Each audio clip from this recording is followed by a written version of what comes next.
ఎక్కడ ఓడిపోయారో అక్కడి నుంచి మరోసారి పోటీ చేసి తన సత్తా చూపించాలనుకుంటున్నారు పవన్ కళ్యాణ్. ఆయన భీమవరం నుంచి అసెంబ్లీకి పోటీ చేస్తారని జోరుగా ప్రచారం జరుగుతోంది. ఈ నేపథ్యంలో రేపటి నుంచి ఉభయ గోదావరి జిల్లాల్లో పవన్ పర్యటనలు ఉండబోతున్నాయి.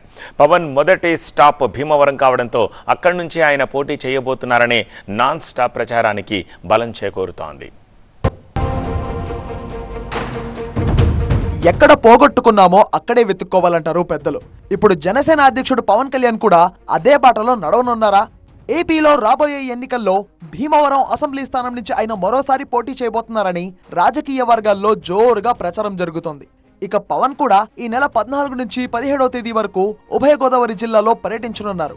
మొదట భీమవరంలో, ఆ తర్వాత అమలాపురం, కాకినాడ, రాజమండ్రిలో పవన్ కళ్యాణ్ పర్యటన ఉంటుంది. పవన్ టూర్ షెడ్యూల్లో మొదటే భీమవరాన్ని ఎంచుకోవడంతో అక్కడి నుంచే ఆయన పోటీ చేయబోతున్నారు అన్న ప్రచారానికి మరింత బలం చేకూరుతుందంటున్నాయి జనసేన వర్గాలు. ఇక పశ్చిమ గోదావరి జిల్లా భీమవరం రాజకీయంగా చైతన్యం కలిగిన నియోజకవర్గం.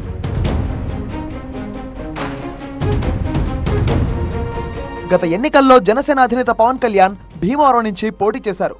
పవన్ ఇక్కడి నుంచి పోటీ చేయడంతో భీమవరం ఎన్నికల యుద్ధం రాష్ట్ర ప్రజల దృష్టిని ఆకర్షించింది. వైసీపీ నుంచి పోటీ చేసిన గ్రంథి శ్రీనివాస్ పవన్ పై విజయం సాధించారు. టీడీపీ అభ్యర్థి పులపర్తి రామాంజనేయులు 3వ స్థానానికి పరిమితమయ్యారు. ఈ ముగ్గురు కాపు సామాజిక వర్గానికి చెందినవారే.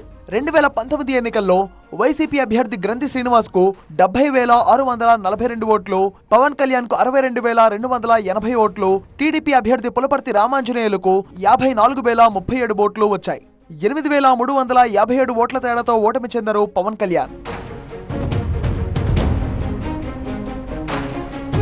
అయితే తాజాగా పవన్ కళ్యాణ్ మరోసారి భీమవరం నుంచి పోటీ చేస్తారు అన్న ప్రచారం జోరుగా సాగుతోంది.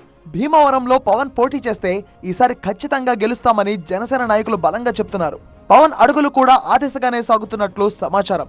గత ఎన్నికల తర్వాత పలుమార్లు భీమవరం వచ్చిన జనసేన అధినేత బహిరంగ సభల్లో పాల్గొన్నారు. పార్టీ సమావేశాల్లో కొంతమంది నాయకులకు సలహాలు, సూచనలు కూడా చేశారు ఆయన.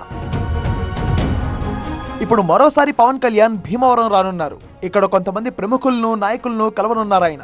భీమవరంలో మళ్లీ పోటీ చేసే వ్యూహంలో భాగంగానే పవన్ పర్యటిస్తున్నారని పార్టీ వర్గాలు చెబుతున్నాయి. భీమవరంలో 2,51,301 ఓట్లు ఉన్నాయి. ఇందులో కాపు సామాజిక వర్గానికి చెందిన ఓటర్లు 75,000 వరకు ఉంటారు. ఇక్కడ బీసీ ఓటింగ్ కూడా ఎక్కువగా ఉంటుంది. అయితే ఈసారి అన్ని వర్గాలను కలుపుకొని ముందుకు వెళ్లాలని ప్లాన్ చేస్తున్నారు జనసేన నేతలు. భీమవరంలో పవన్ విజయం సాధించేందుకు పక్కా ప్రణాళిక రచిస్తున్నారు. భీమవరం టౌన్, రూరల్, వీరవాసరం మండలంలో పార్టీ నాయకులను, కార్యకర్తల్లో జోష్ నింపుతున్నారు. ఈసారి పొత్తులో భాగంగా తేలిగ్గా విజయం సాధిస్తామని లెక్కలు వేసుకుంటున్నారు. అయితే పవన్ మరోసారి ఇక్కడి నుంచి బరిలో దిగితే వైసీపీ వ్యూహం ఎలా ఉంటుందో చూడాలంటున్నారు విశ్లేషకులు.